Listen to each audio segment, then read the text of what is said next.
Hello, and welcome to Preparing to Survive and Thrive Homesteading channel with Charlie B. Today we are going to be discussing my new wood cook stove. Now, this is a Turkish-made stove, and it is called the TPW-23. It is the model TPW-23 oven and cooker. Okay, now how does this heat? We have our electric. We also have where it can heat with wood pellets and also wood and coal. It is a multi-fuel stove. So I'm going to flip you around and I'm going to show you what each part of this stove is. So these are our electric burners. They are conduction heat, is what I was told. They are amazing. Very fast, efficient, boom, on and off switches. Our oven, it has a temperature gauge in Celsius, so I put one in there for Fahrenheit. It's a small oven, but it works for a pizza. I've done a chicken in there that was absolutely amazing. And this stove will heat with electricity, or it heats up also by the Firebox, the pellets, wood, or coal. So you can see it's already at, about 180, something like that, Celsius degrees, which is 400 Fahrenheit. Now sometimes this, well, all the time, when you got the heat going, this will kind of bow. This piece right here, I'm not touching it because it's very hot. So when I really got to get my oven up to like 425, I'll put something in here to hold the oven door shut. Next item is, this is our hot plate. This is above our Firebox. It is what we cook our food on. Very hot. It will get up to, the stove will get up to 186 degrees, and then it will shut itself down because it does not want the water to boil. Which will bring me to, this stove will heat up to 3,000 square feet. And it will also heat your hot water. We have pellets in here. The only thing I can see about this is it only holds one bag of pellets. These are our instrument panel. This is for our pellet stove, and this is for our oven. And here's our beautiful Firebox. This is set up like a pellet stove. It has a 4-inch double-walled chimney. This was professionally installed. Now let me come around there and talk. So this stove has 3 different modes. It can run on pellets, which is strictly pellets, and it can run on wood, which is strictly wood. And then you have a combo mode, and it's a little different than what I thought it was when I bought it. The combo mode is, it drops pellets, it lights the pellets, and then it will light the wood. Once the wood is lit, or it's lighting the pellets for a certain amount of time, I haven't figured that one out yet, then it will strictly just run off of wood. So combo mode is pellet first, lights your wood, and then once the pellets, they stop dropping pellets, you're strictly on wood. So if you go to bed and you don't have enough wood in there, which more than likely you won't, you will lose your heating source. The Firebox is about 14 deep. This weighs about 12 inches, and tallness is about 17. You can only hold about 3 pieces of wood in there. And that means you only get about 3 hours worth of burn time, so you have to get up 3 hours to do that. That's one of my pet peeves. I'm working on a solution for that. Now, like I had said, that this will also heat my hot water. In the book, it didn't really explain how to do that, but I know it's got a 9-gallon reservoir, and we actually hooked it up to our hot water heater. And in another video, I'll go into how we did that. So now you're going to get to watch me clean this beautiful stove. So right here is the hot plate. It's nice size, but what we're going to look at is what's underneath the hot plate. I have my welding gloves on, and we're going to do a little cleaning. I cleaned this with ash vac, and how I lift this hot plate out, I definitely make sure the stove is cold, and I use a magnet to just lift this and drag it over.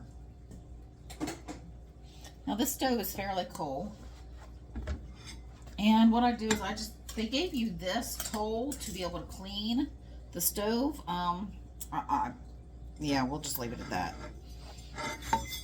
And I just take this across.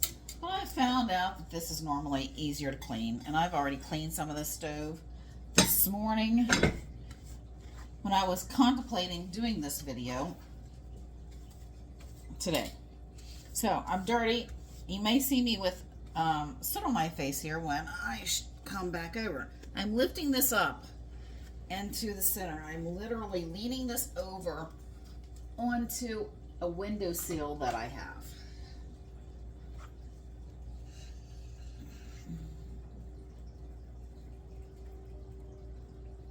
And now we're going to look to see what's in here. This right down here are the pipes. This is what's filled with water. And this will circulate over. It ends right here. And this will actually heat the water and will go into our radiators. Okay, so when I clean these, I literally just take this, I take this brush and I just brush it all off. And when I get a lot of it, that there's a whole bunch over in the corners, I just use the ash vac to clean it all up.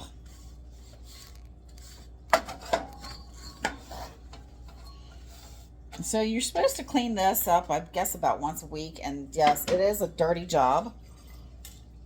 And this funky tool, I'm going to stick right down in here and clean the sides of it.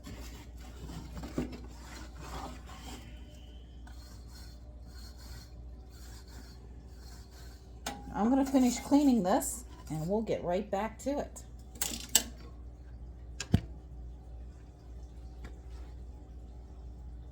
So this is the door, and it is the Firebox. It is going to be needing cleaned. It actually needs cleaned, but I'm opening it up so you can see. It's a big black hole.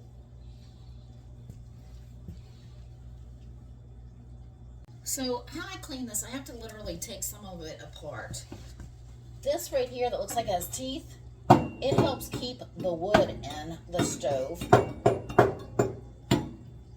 going to set this aside, and what we have actually as a coal bucket, but we don't use it for coal. Just set that right in there. Okay. Then I'm going to use tools. You can buy these at pretty much any hardware store, any fireplace store. It's just a shovel, a normal shovel for fireplaces.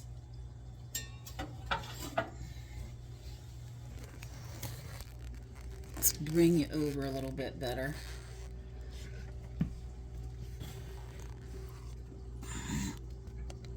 Sorry about the shaking.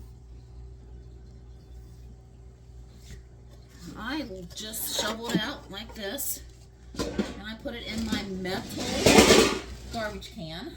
You do not want to put this in a plastic one because these ashes are still hot. I will recommend that you not clean this when it is hot.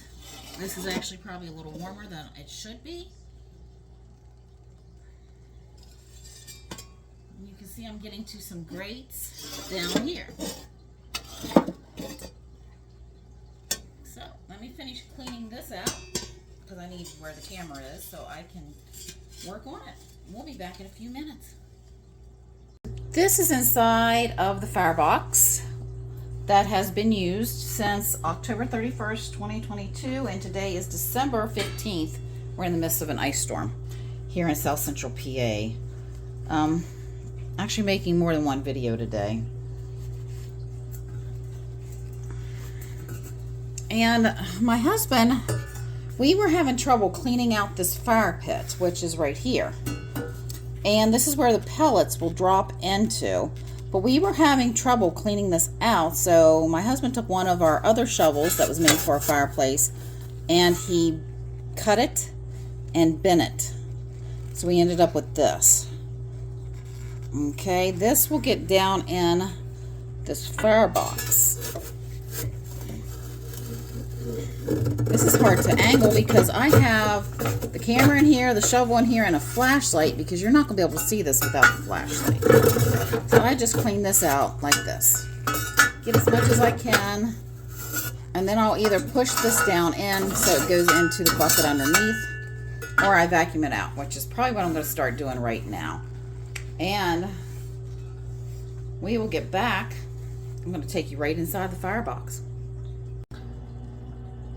I have literally set my phone on the pipes in order for you to get a view, because I tried to do it in the firebox and the grates slant, so I cannot set it up there. It slides down.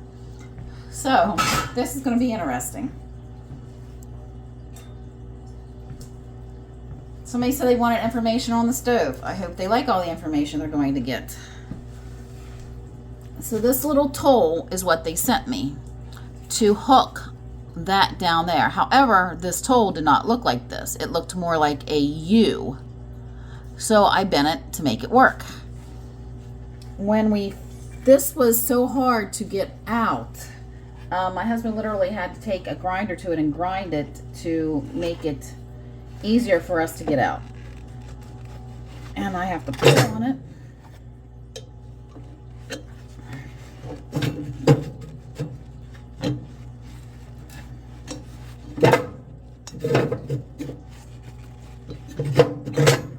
As you can see, it's not the easiest thing in the world to get out. Except for when you do it like that. And it worked.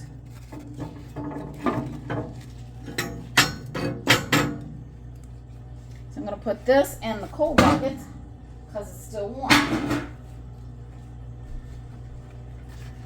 Okay, and if you're wondering what I'm wearing, these are welding gloves. These are made for women. I tried men's welding gloves, did not work, but the stove is too hot. While I'm cleaning this, we're talking like 130 degrees. Right now it's down to 120 degrees. I have burnt myself cleaning it and also putting wood in it. So I use welding gloves now. So if you get the stove, get yourself a pair. And this piece down here, if you can see that, this is the igniter. This is where the fire comes out, and the little fire pit or fire bucket is what sits on it. Okay, I'm going to go ahead and get this cleaned out. We'll be back in a minute. This is the ash drawer that that slides into this hole, which I'll show you this in a minute, and catches the ash. However, the ash drawer is not always, it's not big enough to catch all the ash. So I still have to take my shovel and shovel it out in the corner. So I always make sure I push this back underneath the firebox. Okay. It's cleaned out the best I can. If you see this right here, there is a box that is around, right here, that is around the firebox where the pellets are dropping. I think it's a stupid design because the ash goes down there and then it won't let it light. So we may have to reconfigure that in the future. So I'm going to go ahead and put my firebox back, and I have to use the tool to do it, which is always interesting. So hang on, we'll be back in a bit. Next up, and usually the last thing I do for cleaning the actual inside of the stove, is And I do this every time I clean it, which is every day, except for the pipes. I do not clean those every day. I just take a little bit of a wet rag, they're handy wipes actually, and I just wipe it down like that. Very simple. If you get wet firewood, stuff that's not seasoned correctly, you will get a lot of creosote. And then you will have to take something else, a different way to clean it. And I can explain that in another video. And the reason I know this is because the first time I burnt this, it was with wood that was supposed to be seasoned, but it wasn't.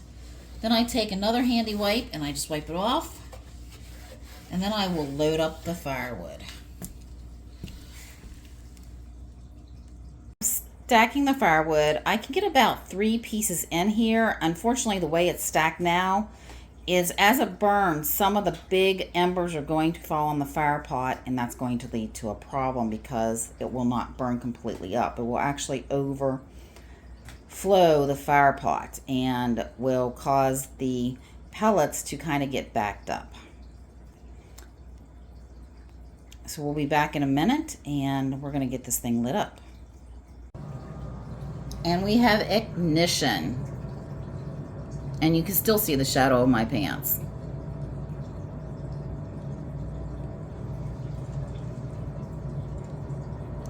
I did a clip where I showed you how I stacked the firewood, but you couldn't see this if I had the firewood stacked in there.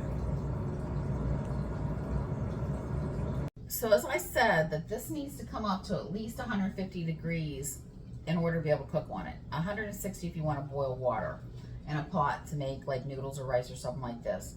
In order to keep your stove hot, you need to have smaller pieces of wood, something that a lot of people refer to as a 2-inch round.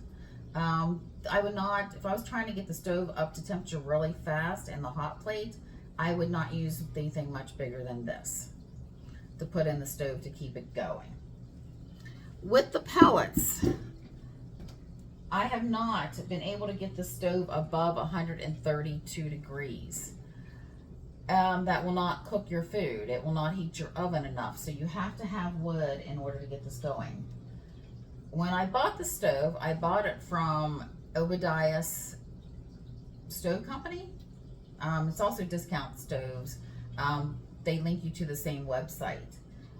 They literally vetted me to make sure I was capable of running the stove because it's Turkish made. There's no help in here, and when you have to email them, you talk to Sarah, was one of the people I talked to, and they have to send emails to the Turkey people for text, so there's a language barrier and also a time zone barrier.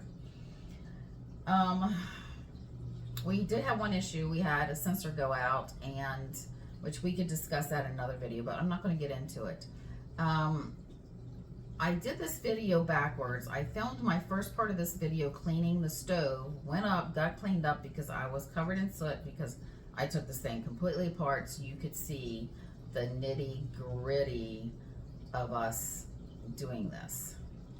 Okay, if I can find some pictures of us moving the stove in back in March and April, I will definitely post these either while I'm talking so you can see them or at the end of the video.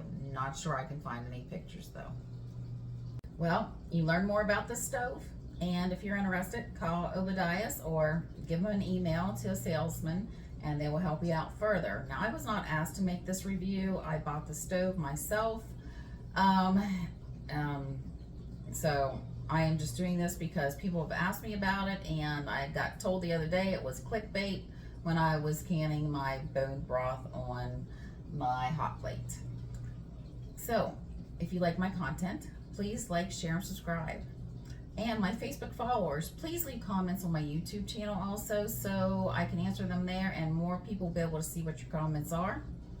Okay, remember, like, share, and subscribe. Charlie B signing out. Oh, let's not forget, look for upcoming videos on the solutions I am figuring out to the problems I have encountered with this stove.